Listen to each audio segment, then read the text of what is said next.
Please be seated.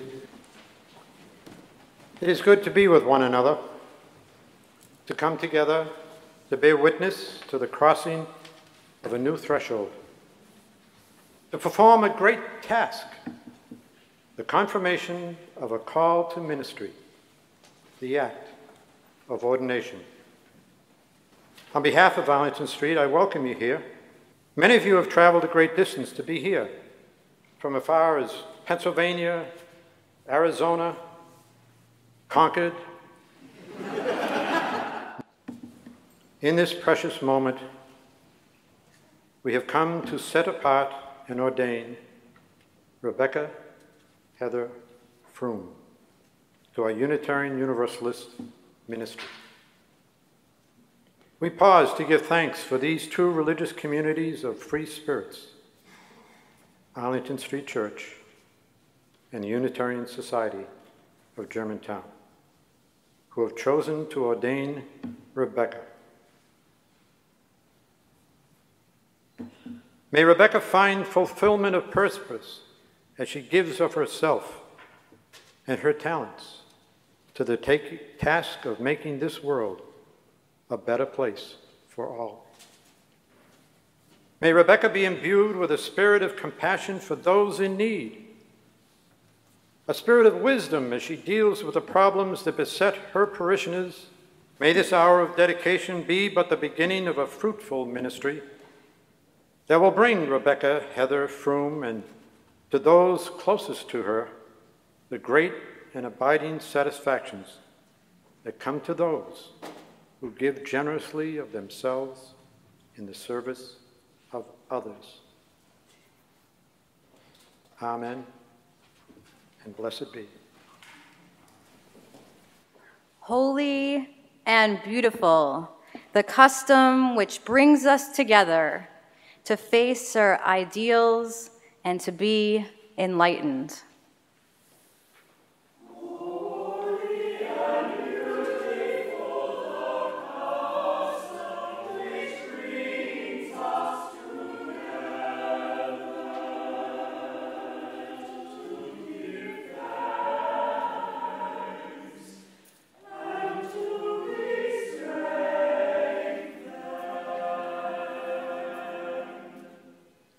Through this quiet hour breathes the worship of the ages.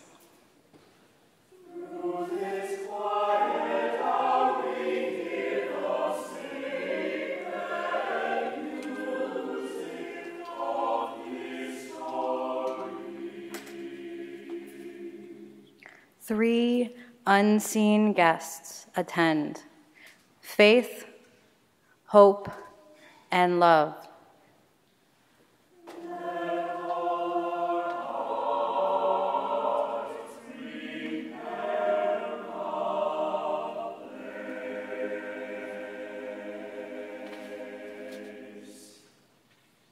In the Unitarian Universalist tradition, the lighting of a flaming chalice marks a time and a place as special and sacred.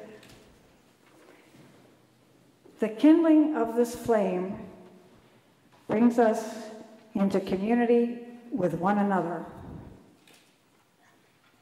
Rebecca, when you began theological school 4 years ago, we gave you this flaming chalice. The wood is from Fairmount Park in Philadelphia, and on the front there is etched an image of your home congregation, the Unitarian Society of Germantown.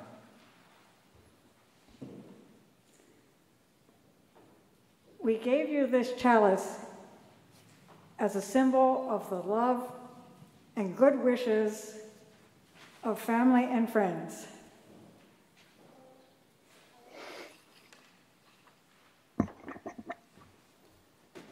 This afternoon, we light this chalice from the Unitarian Society of Germantown and the chalice used here at the Arlington Street Church, Unitarian Universalist.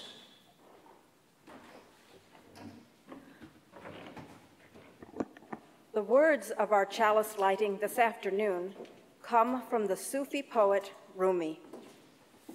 Today, like every other day, we wake up empty and frightened.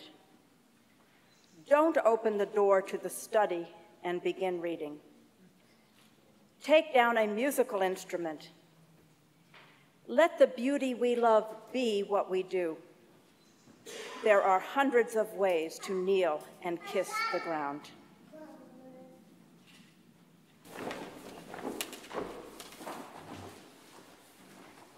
I bring greetings this afternoon from the community of learned ministers who have gathered on the other side of the Charles River for nearly 4 centuries. I bring greetings especially to Arlington Street Church and the Unitarian Society of Germantown. Rebecca has finished her work with us, and that work has been a blessing to us. But this next step of her journey is one that she takes with all of you. For in our tradition, it is only the local congregation or the local congregations that has the authority to ordain a new minister. But the blessings I bring are not from a settled institution, but from a people on the move. And our greeting is to the people on the move of Arlington Street and the people on the move of the Unitarian Society of Germantown, and to all of you sojourners who have shared parts of Rebecca's journey to this day. And I call forth the memory of the founders of Harvard Divinity School, men of wealth and privilege to be sure, but also devoted ministers who had been denied the right hand of fellowship, that will be given freely to Rebecca today. Among those founders, of course, was William Ellery Channing, devoted minister of this congregation. But I bring greetings not only from the founders of Harvard Divinity School to the memory of Hosea Ballou, in a sense also one of the founders of this congregation, in that his congregation, Second Universalist, merged into Arlington Street early in the 20th century. If he were here, he might bring greetings from the unlearned ministry. And so the journeys all circle around and come together. In Rebecca's work among immigrants in Arizona and among immigrant solidarity activists in Boston, she has learned that every step of every journey is a place for learning. And that is especially so when the journey is a shared one. So we are all learned ministers today, all of us who have learned from Rebecca and with Rebecca over the years. May the world be blessed by the new things we learn together today. The most riveting part of an ordination service is the offering. No, I'm just lying. It's really not riveting. I was telling myself that as kind of a pep talk before I got up here, because this is a really high pulpit. But the offering is not, I repeat, is not the most riveting part of an ordination service. It is, however, I think, the most revealing. That is, it reveals whether we believe enough in what we're celebrating today to actually fund it, to actually make this ministry happen. See, we can all gather around together and praise Rebecca, and we should. And we can praise her commitment to social justice, and we should. And we can praise her commitment to raising our children in this faith, and we should. And we can praise her devotion to this tradition and willingness to give her life to Unitarian Universalism, and we should. And those things are good, but it doesn't do anyone much good at all if we don't also help to pay for them. Am I right? Now, Rebecca has made it pretty easy for us this afternoon to put our money where our mouths is. That is, to support this ministry not only in what we say, but also in what we do, because she has chosen two equally important and two equally worthy recipients for our offering. In fact, if I'm not mistaken, the Reverend Diane Dowger is with us today as a representative of that second ministry. Reverend Dowger, would you please stand and let us honor you for that important ministry that you are doing?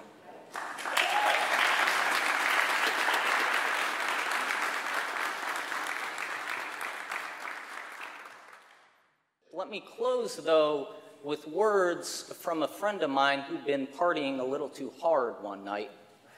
He turned to me and said, "Hey, man, I wish I could help out, but I think I'm seeing double." Well, my friends, this afternoon is not only an opportunity to see double, it's an opportunity to give double. Let's make Rebecca proud. In every house I will enter for good. In every field I will do only good. By every river I will turn my hands toward good. This is a promise I will keep. This is a promise I will keep. This is the promise I will keep. I will turn my hand toward good, toward good. This is a promise I will keep. And if I am asked to turn my hand toward harm, toward hate, and if I am asked to turn my thoughts toward harm, toward hate, and if I am asked to turn my life toward harm,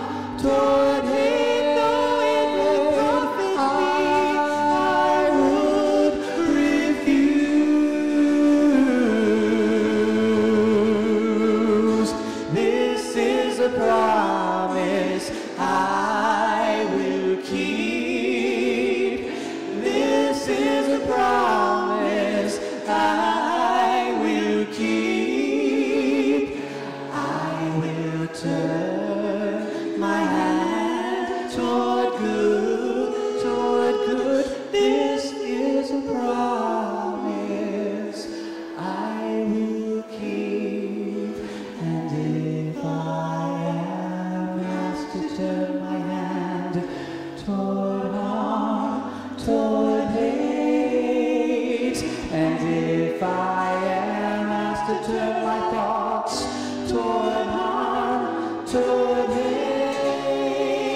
And if I am asked to turn my life toward harm, toward hate, I would refuse.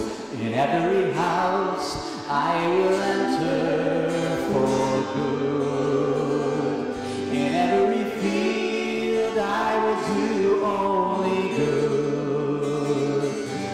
By every river I will turn my hand toward good. This is a promise I will keep. This is a promise I will keep. I will keep. This is a promise. This is a promise. This is a promise I will keep.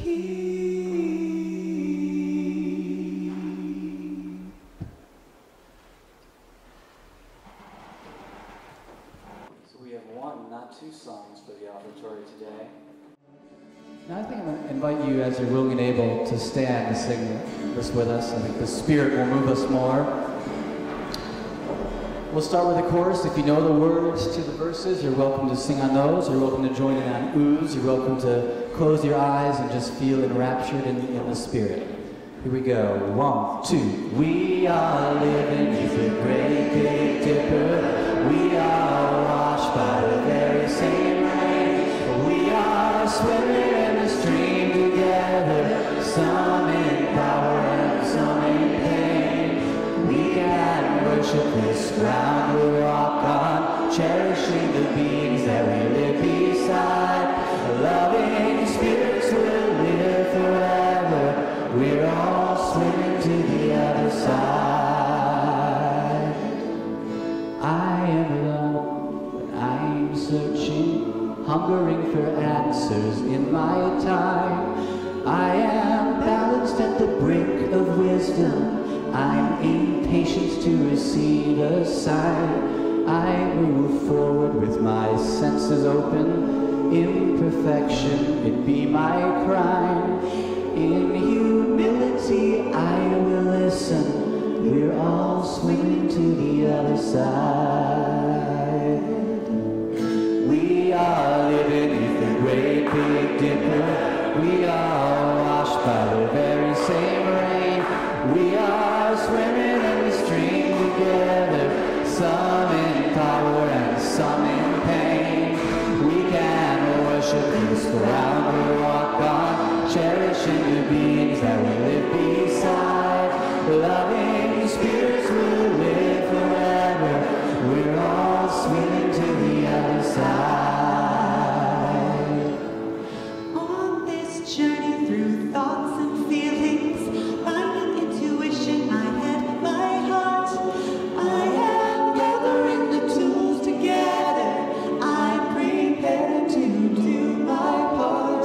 All of those who have come before me, band together and be my guide. Loving lessons that I will follow.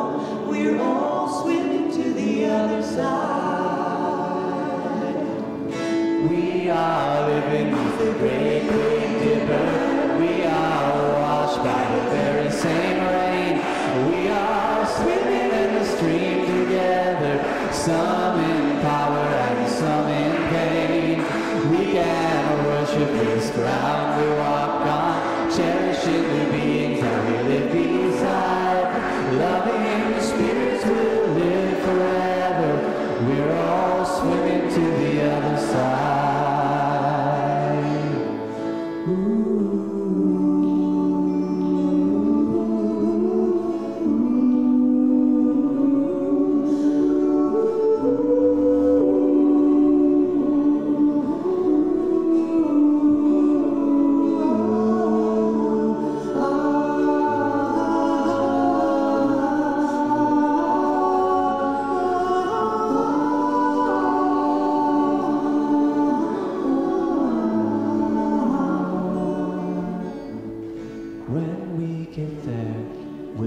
discover all of the gifts we've been given to share have been with us since life's beginning, and we never noticed they were there.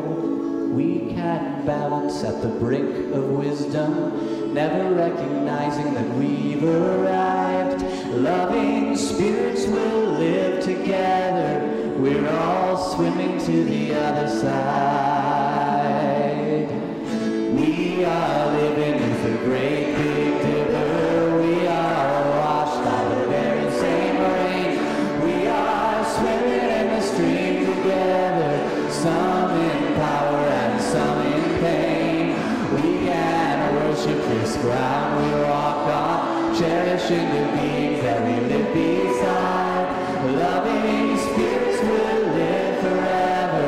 We're all swimming to the other side. Loving spirits will live forever. We're all swimming to the other side.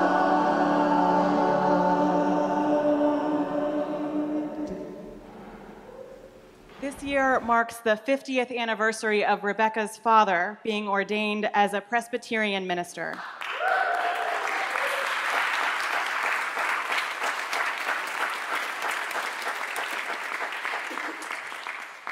We dedicate this reading to Reverend Burton Shaw Froom, Jr. Your gifts, whatever you discover them to be, can be used to bless or curse the world. The mind's power, the strength of the hands, the reach of the heart, the gifts of speaking, listening, imagining, seeing, waiting. Any of these can serve to feed the hungry, bind up wounds, welcome the stranger, praise what is sacred, do the work of justice, or offer love. Any of these can draw down the prison door, hoard bread, abandon the poor, obscure what is holy, comply with injustice, or withhold love. You must answer this question. What will you do with your gifts? Choose to bless the world. The choice to bless the world can take you into solitude, to search for the sources of power and grace, native wisdom, healing, and liberation. More, the choice will draw you into community, the endeavor shared, the heritage passed on, the companionship of struggle, the importance of keeping faith, the life of ritual and praise, the comfort of human friendship, the company of earth, its chorus of life, welcoming you. None of us alone can save the world. Together, that is another possibility, waiting.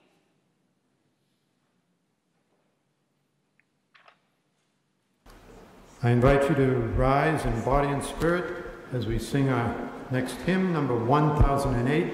You'll find it in the teal hymnals. When our heart is in a holy place.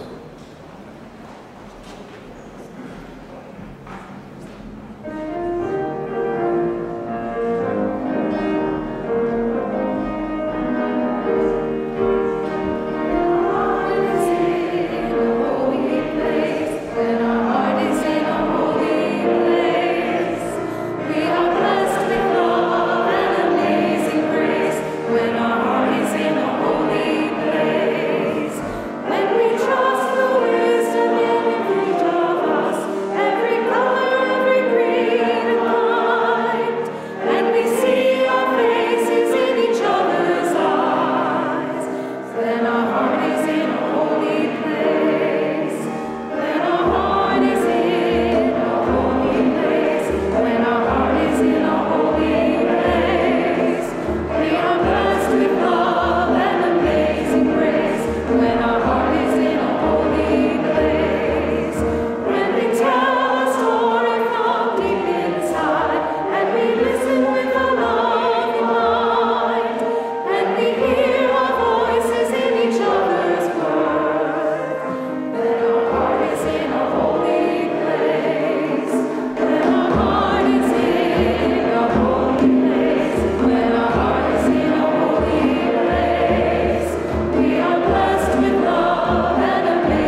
reads asks, "And shall the earth seem all of paradise that we shall know?"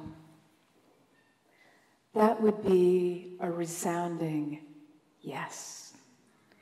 We say all that we can know of heaven and hell is right here. It's up to us to throw our weight mightily to the possibility of on earth as it is in heaven, to give ourselves to love, service, justice, peace. I want to reflect with you today on the good work of building spiritual community as we ordain Rebecca to answer the call to that work. To be called to serve as a religious leader sounds so exalted, but it is more like the white lotus flower that blooms from the mud. What underlies the avocation to mine the longing for the beloved community and build of us something greater together than we could ever be alone may well be nothing more and nothing less than loneliness. In that heartbreaking and heartbroken desert of loneliness lie the seeds of our mission and our redemption. 6 months ago, Air Force Surgeon Major Dolly Skeet was deployed to serve in Afghanistan for 6 months, leaving her husband and 3 young sons, including a 5-month-old infant.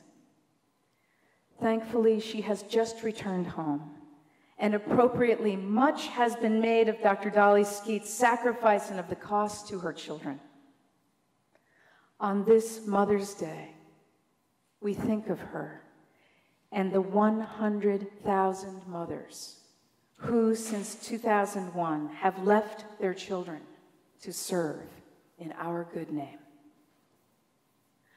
But it was her husband, emergency room Dr. Larry Skeet, the one who manned the home front in his wife's absence, whose poignant comment took my breath away. Speaking for so many left behind, he said, "I was profoundly lonely." And what of the even more pervasive loneliness, the frighteningly ordinary loneliness of the times in which we live, festering as it is in the displacement of the extended family, the scattering of the village, and the misuse of technology? Author Stephen March calls it the great paradox of our age. We live in a technological web of connection in which we can reach everyone we know and many more we don't know in a nanosecond, yet we have never been more detached from one another or lonelier. So-called connectivity, text, tweeting, Facebook, finds 35% of adults over 45 chronically lonely, up from 15% a decade ago. 20% of North Americans, 60 million people, are unhappy in their lives because of loneliness. Stephen March equates social media with a fighting retreat from the messy reality of other people. Technology lures us, he says, into increasingly superficial connections at exactly the same moment it makes avoiding the mess of human interaction easy. We avoid the mess, we might add, and the blessings. Between 1985 and 2004, even before Facebook, the average North American's close confidants shrank in number from 3 to 1. 1 in 4 people reported having no close friends. Now, almost anywhere we find ourselves, we can look up from our touch screens to see other people looking down at their touchscreens. We are together, but alone. Social media are turning us into solitary creatures. Author Sherry Turkle writes, "Sips of online connection provide only the illusion of companionship." She suggests that we put down our devices, look at one another, and start the conversation. Which brings us back to church, literally. Recently, I was sitting with an interfaith group of colleagues, one of whom was bemoaning the fact of a person with difficult behavior who has been disrupting her church. We all nodded knowingly. "Wouldn't it be great just to handpick your people?" someone asked, and we all nodded dreamily. And then someone said, "Yes. But then it wouldn't be church." It wouldn't be church without all the messiness and disappointment of belonging. It wouldn't be church without all the exaltation and thrill of belonging. It wouldn't be church without the commitment to love, service, justice, and peace. Without the opportunities, sometimes in disguise, to grow our souls. We cannot be reminded often enough of the story from G.I. Gurdjieff's spiritual community in France, where the students were driven to distraction by an old man who was hot-tempered, slovenly, and unwilling to help in any way. One day, after yet another blow-up, the man stormed off and drove away. The students celebrated. Gurdjieff, however, took off for Paris in hot pursuit, hell-bent on convincing the man to return. But he had made up his mind, the man said. He was finished. After long negotiations, Gurdjieff offered to pay him a very large monthly stipend to take up residence again. How could he refuse? When he returned and walked in on what was essentially his bon voyage party, his good riddance party, the other students were appalled. When they learned he would be paid to stay, while they were in fact paying dearly to be there, they were up in arms. G.I. Gurdjieff called together the community, listened carefully to their complaints, and laughed. "This man is like yeast for bread," he explained. "Without him here, you would never really learn about anger, patience, and compassion. That is why you pay me and I pay him." The opportunity for spiritual refinement is a bonus. Shared philosophy and theology, values and politics are a bonus. What really matters in the foxhole of loneliness is the experience of belonging. And at the heart of it all is the feeling of being of use. Here is anonymous testimony. "I tell you," she says, "I would have died but for the friendships. I was really sick. The doctors had just about given up. Forget it for having any will to live. I can't begin to describe the despair. Beyond the relentless physical pain, there was this utter emptiness of heart and soul. Each morning felt like waking up in hell. And yet, people came and called and cared and stayed. And each gesture came to feel almost miraculous to me. There were moments when I would say, "You just don't know what this means to me." And they didn't. They really didn't see it. they really didn't recognize just how much their ordinary expressions of love would do for me. She concludes, on the one hand, I thought it was wonderful that they wouldn't make a big deal out of something that seemed so simple for them, just showing up. But on the other hand, I wanted to shake them and say, do you know how beautiful you are? As if they were angels who had forgotten. Being of use, not alone, but to one another. At best, not in isolation, but with one another. Not looking down at a device, but looking up at each other. Looking up, author Annie Dillard says, as together we notice not only each mountain shadow and each stone on the beach, but we notice each other's beautiful faces and complex natures, so that creation need not play to an empty house. Looking up, looking at, or standing side by side, looking out at the world with open minds, open hearts, and open hands. And shall the earth seem all of paradise that we shall know? Beloved spiritual companions, in the end, Wallace Stevens' question hangs not in accusation, but in blessing. We are called, every one of us, to say yes, to give ourselves to making manifest the work of the divine hand on earth as it is in heaven, as if we were angels who had forgotten.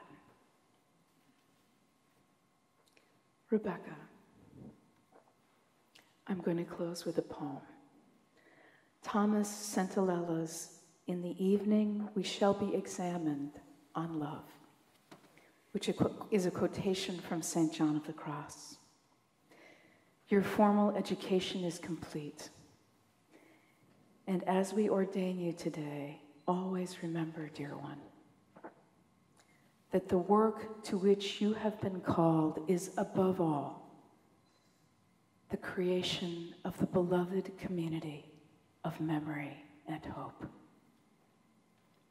From today forward, the exam is about love. And it won't be multiple choice, though some of us would prefer it that way, nor will it be essay, which tempts us to run on when we should be sticking to the point, if not together.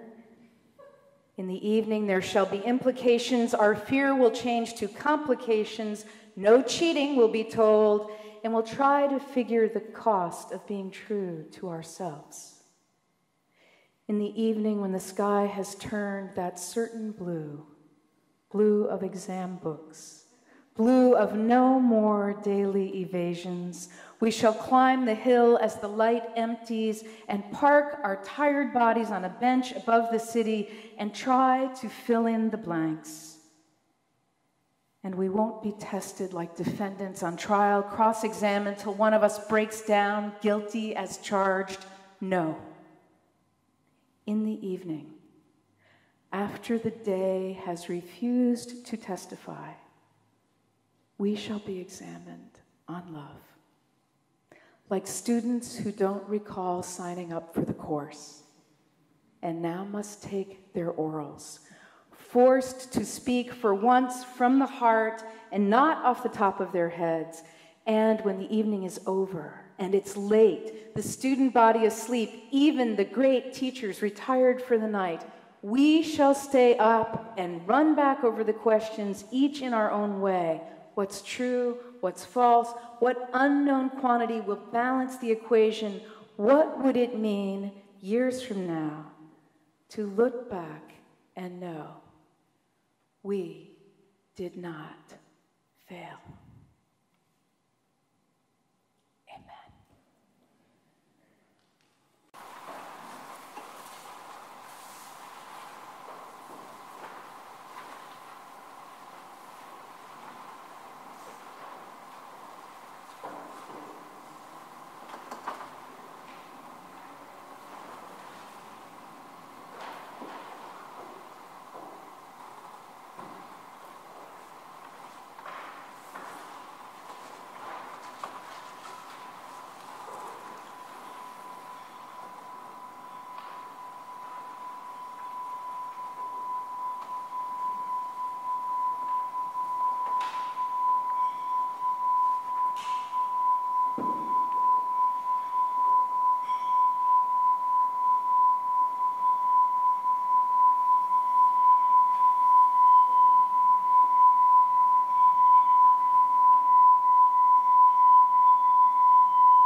sing in my heart all the stirrings of compassion.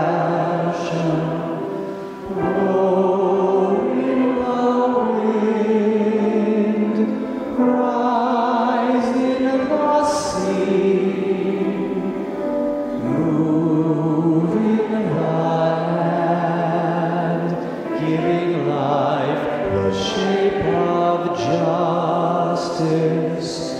Roots hold me close, wings set me free. Spirit of life, come to me, come to me. Fuente de amor, ven hacia mí, al corazón, cántale tu compasión, sopla a volar, sube en la mar, hasta moldear la justicia de la vida. Arraigame, libérame,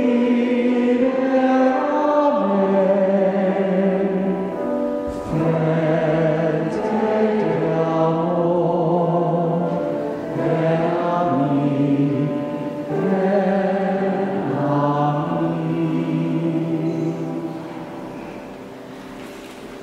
In the Unitarian Universalist tradition, the authority and privilege of ordaining ministers rests solely with the people of the congregation.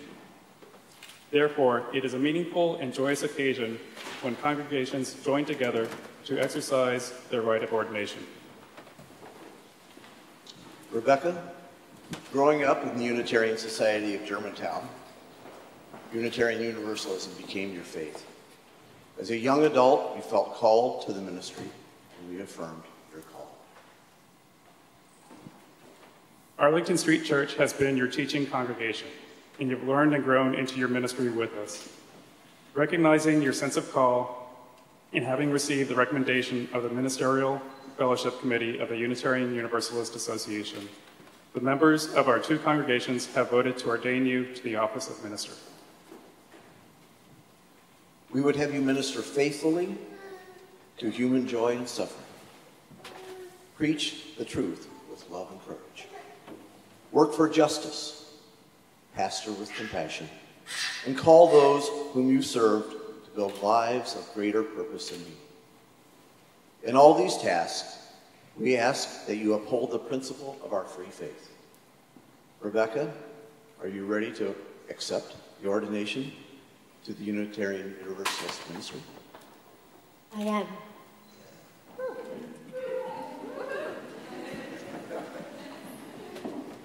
By this right, we also acknowledge our own calling to be engaged and active partners in our covenantal faith. We as Unitarian Universalists must reaffirm our commitment to the shared ministry of our faith, our community, and our world. Are we prepared now to renew these responsibilities and confer ordination upon Rebecca Heather Froom? We are. Will the members of the Unitarian Society of Germantown and the Arlington Street Church please rise in body or spirit and say, each with its congregation, Germantown, we the members of the Unitarian Society of Germantown, and we the members of Arlington Street Church, hereby ordain you, Rebecca Heather Froom, to the Unitarian Universalist ministry. We charge you to lead us and all people as you have the opportunity into the fuller knowledge of truth and the greater service of God. We pledge ourselves, so far as we are able, to journey with you in unity of the Spirit, in the bond of peace, in all the ways of truth and love. Will Rebecca's family, friends, and colleagues please rise, embody your spirit, and join in the affirmation for this act of ordination. We have each traveled with you on your journey to this moment, and now we celebrate your ordination. We pledge our continuing support and friendship and offer you our blessing on your ministry. May the love and compassion you bring to this work be a source of hope in a world in need of peace. With deep gratitude and great joy, mindful of its privileges and responsibilities, I take up the ministry to which you ordain me. With love as my guide, I pledge to minister in the ways of peace, hope, and justice. Please remain standing. Rebecca, I invite you to accompany me into the midst of the people. For a great cloud of witnesses surrounds us here today, both seen and unseen.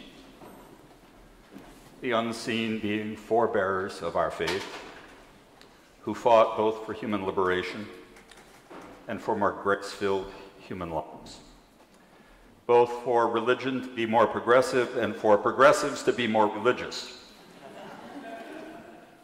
From generation to generation, the living tradition flows through us, all of us, in the blessed tradition of the priesthood and the prophethood of all the faithful.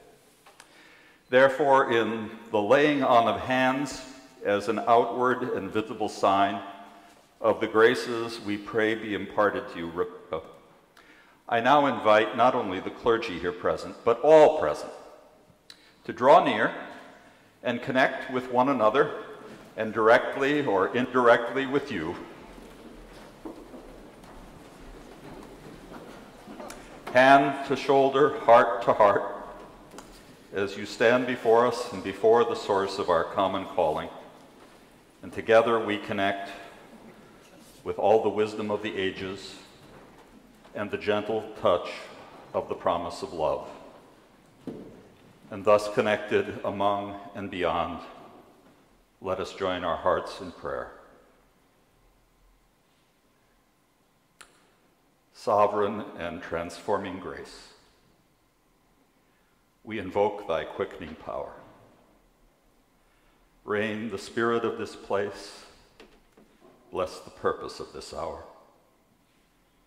To each ministering soul impart hope all other hopes above, to fill each dull and hardened heart with a longing and a love. Gracious God, Spirit of life and love, grant every grace of ministry to this woman whom we today now ordain to your service. Make her prophetically impatient with every evil, yet pastorally patient with even the wayward person. Make her a student of the way of transforming love throughout all her days, teaching others not only by her words, but by her living example, the religious way of life. Preaching not only the transcendent moral law, but also the costly grace, which flows through us and which we need to fulfill it. Bless her life of prayer and contemplation. Bless her life of courage and of action. Bless both her home life and her public life. And when she stumbles, as all humans do, and when she fears or despairs, as all humans do, grant her the wisdom to recall that you give us life just as a chance to grow a greater soul, in depth as well as breadth, in resilience of faith as well as compassion. These graces and more we would now have you pour out upon Rebecca, in the names of all those the known and the unknown, the present and absent, the remembered and forgotten, who have sought to be true servants of you, O great soul, O source of grace and love, and to all your children, who forever sing as we pray. May our hands be the wisdom of ages. May our touch be the promise of love. May our hands be the wisdom of ages. May our touch be the promise of love. May our hands be the wisdom of ages. May our touch be the promise of love. May our hands be the wisdom of ages.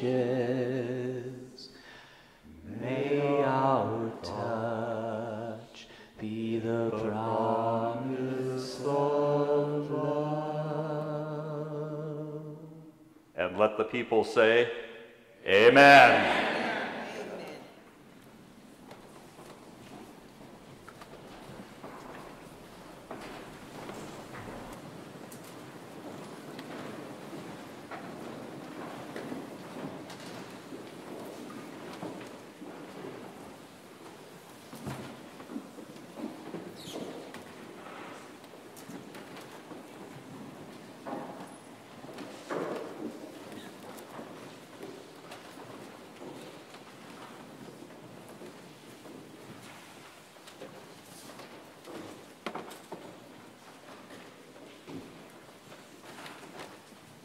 With love, Rebecca, we bless you with hands of all sizes.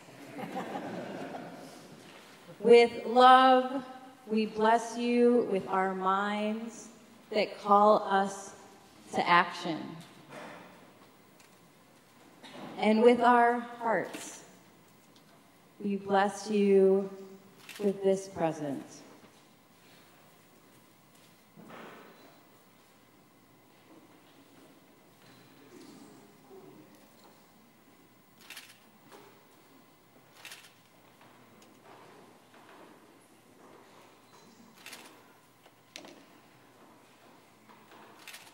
We bless you with this stole, that you are always reminded to stand on the side of love. For you are a blessing to our hands and our minds and our hearts. And we ask you to bring these blessings to all.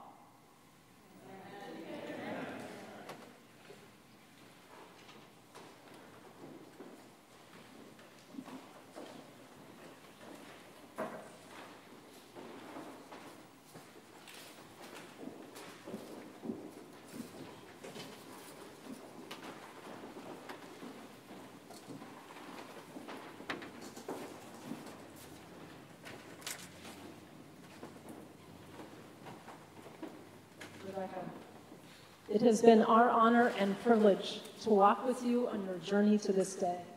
We have watched you grow from an apprehensive and eager student into a minister. And as you take this final step into ministry, we have a small token for you, a replica of one of our great Tiffany stained glass windows, Blessed Are the Meek, which was given in memory of another Rebecca, Rebecca Green. So it's fitting. May it be a reminder of the light that shines through these windows, and may you take some of this light with you into your ministry.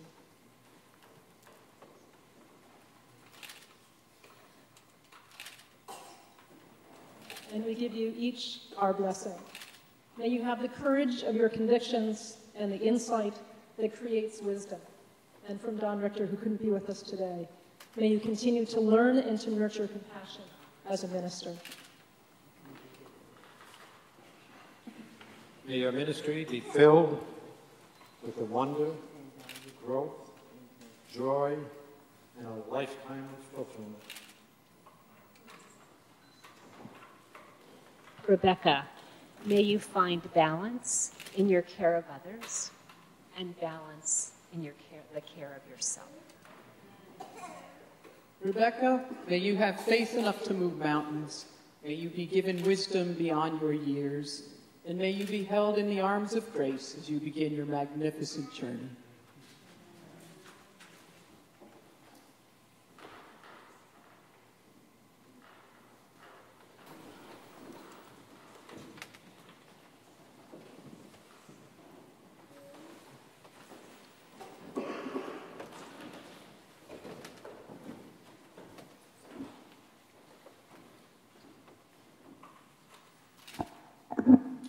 Rebecca.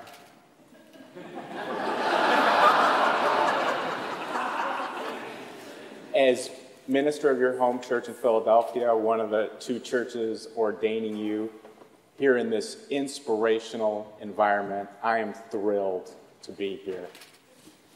And many of us have seen your leadership coming for quite some time. Getting ready for today, I've been thinking about when we met.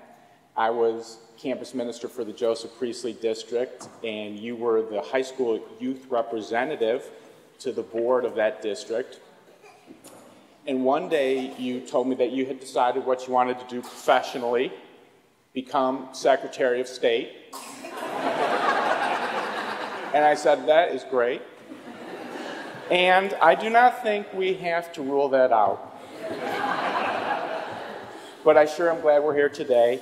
I am thrilled that you are answering your call to ministry, Rebecca, because our Unitarian Universalist religion and the world desperately need your passionate and skilled leadership. Here in Boston, a city of deeply important Unitarian and Universalist heritage, I feel compelled to draw upon, in my opinion, the greatest giant of all, Theodore Parker. Like you, Rebecca, I think Theodore was born with an intense calling to serve religion, stressing the unity and fellowship of all people and justice for all. Parker was powerfully guided by the Jesus tradition, which taught, "You shall love the Lord your God with all of your heart and with all of your soul and with all of your strength and with all of your mind, and you shall love your neighbor as yourself." So, in the Parker tradition, I charge you to transform lives as a disciple of love. Transform lives as a disciple of love. In order to do this, I offer 4 focus points. First, keep on loving life. Celebrate life.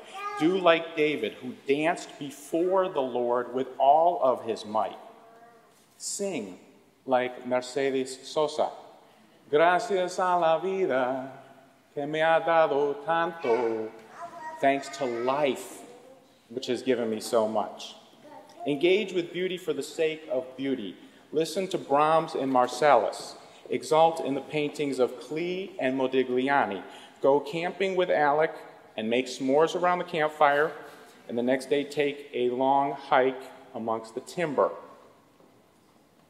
Loving life will keep your soul battery full. Loving life will help you live out and then preach the truth of resurrection.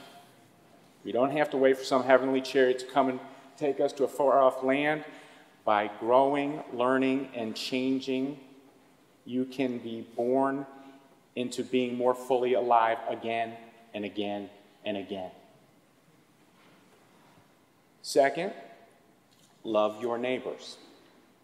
Be kind and generous to your fiancé, Alec,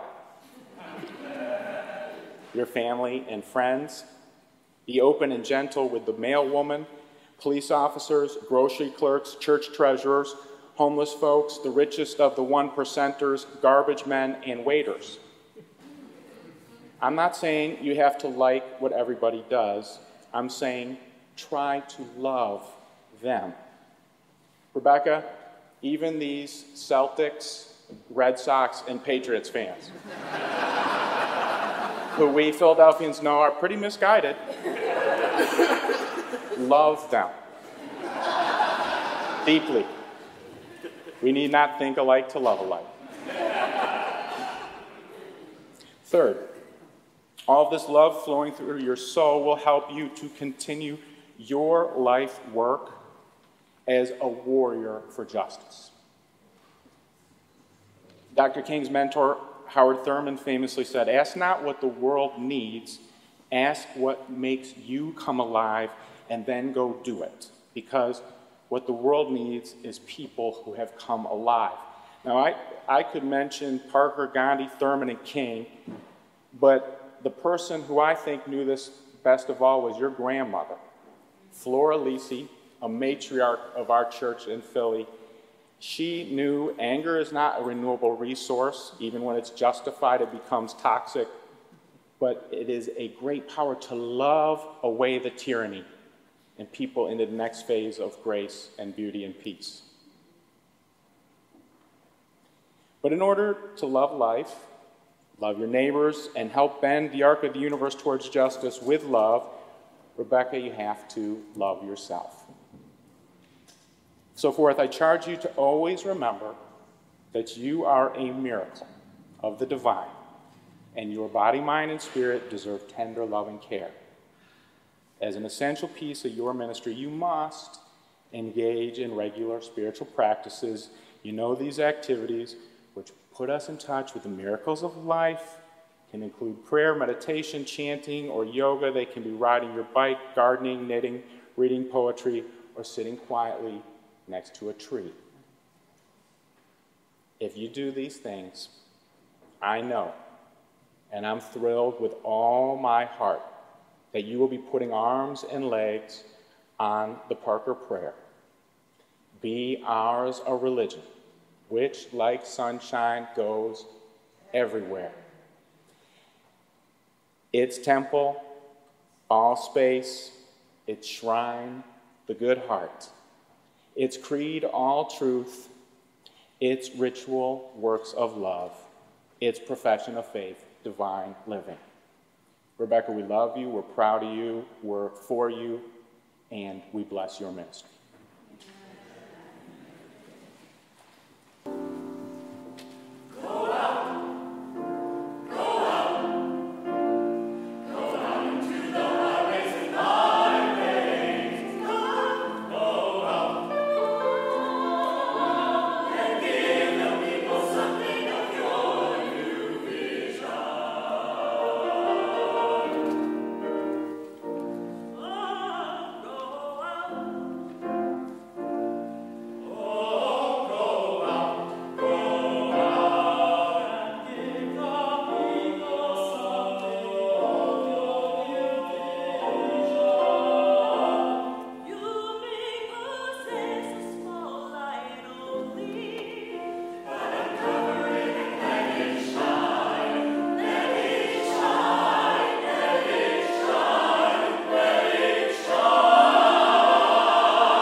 Rebecca, 6 years ago, you helped welcome me when I was called to serve as minister of the Unitarian Universalist Church of Tucson, where you were serving as the director of religious education.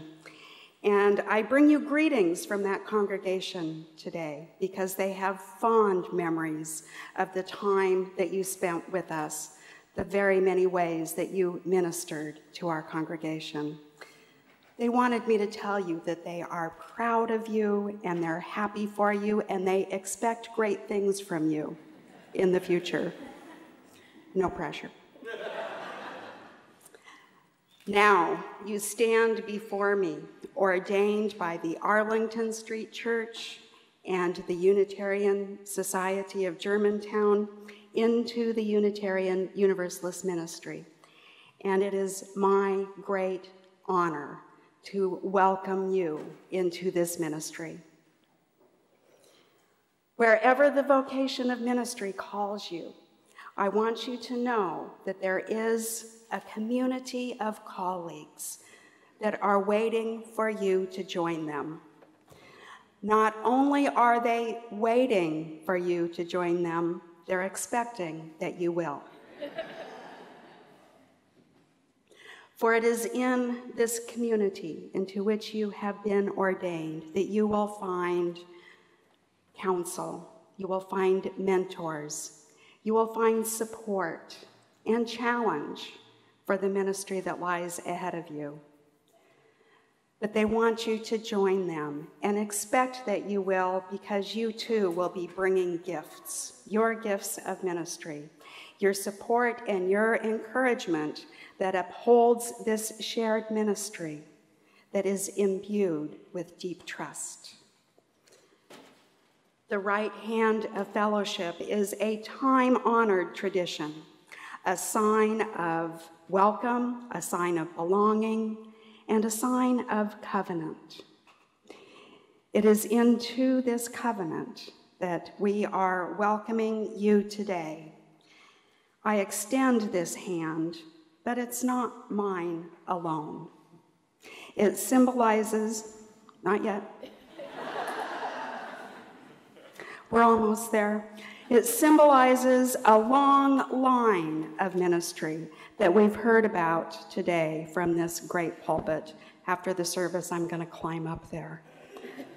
But from this long line of ministry to the hands of ministers today and those who have yet to take up the mantle of ministry, I extend this hand knowing that it will be met by yours, and that together with all who came before, all who minister now, and those who come, I welcome you into this ministry, knowing that we never do this work alone. Welcome, Rebecca.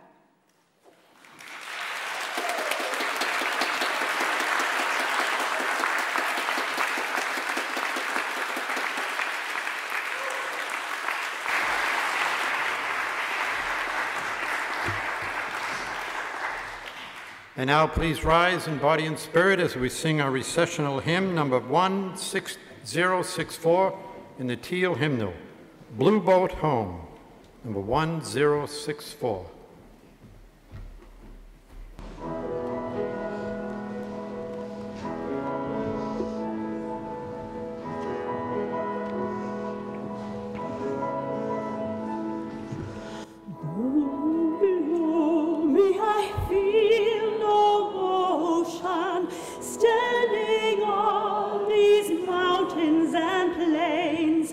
Far away from the rolling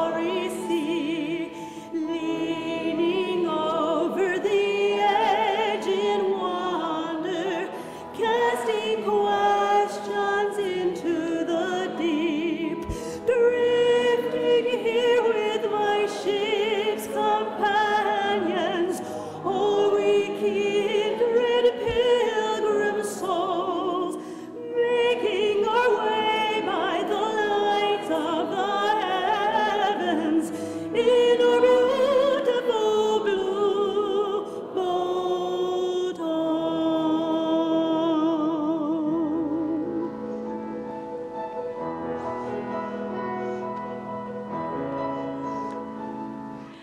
I give thanks to the waves upholding me, hail the great winds urging me on, greet the infinite sea before me, sing the sky my sailor song. I was born upon the fathoms, never harbor or port have I known. The wide universe is the ocean I travel, and the earth is my blue boat home.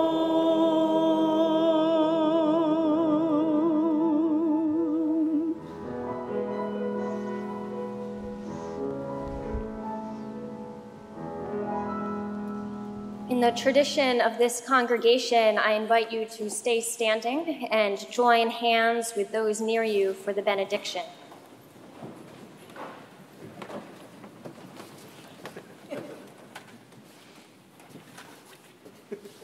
The hand resting in your hand is holy and human, fragile and strong. In all of our brokenness and all of our wholeness, know that each of us is worthy of love. Know that each of us is able to love. With love as our guide, may we create beauty, act for justice, and choose to bless the world. Go in peace, go in love. Amen, and blessed be.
Right.